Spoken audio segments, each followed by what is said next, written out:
I struggle with the why and what could I have done differently to prevent the affair? Thank you for asking this question. Okay, so let's talk about why people have affairs. In my experience, it's usually because three things are happening for them at the same time.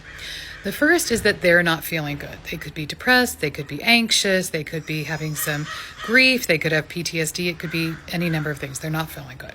Then the second reason is that the relationship is strained, right?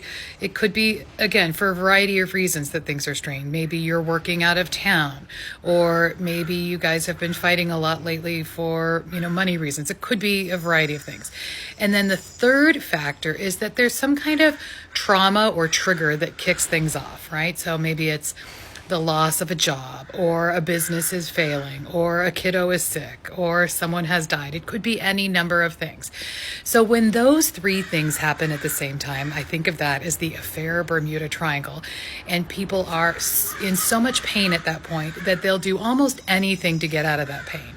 They could start doing drugs. They could start drinking. They could start going to, strip clubs. They could do a lot of healthy things, but often they choose an unhealthy thing like the affair.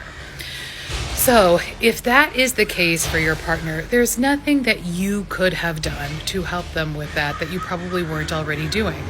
They would need to open up and tell you how they were feeling and ask for help to cope, or reach out to someone else like a therapist and ask for help to cope.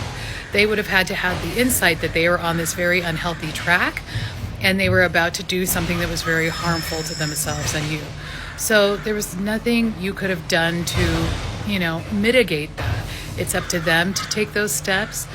It's not your fault. It's not your responsibility. I don't know that you could have done anything differently. So many amazing, wonderful people are cheated on. And it has very little to do with you. It has everything to do with your partner and how they were feeling. So I hope that helps you see it a little differently.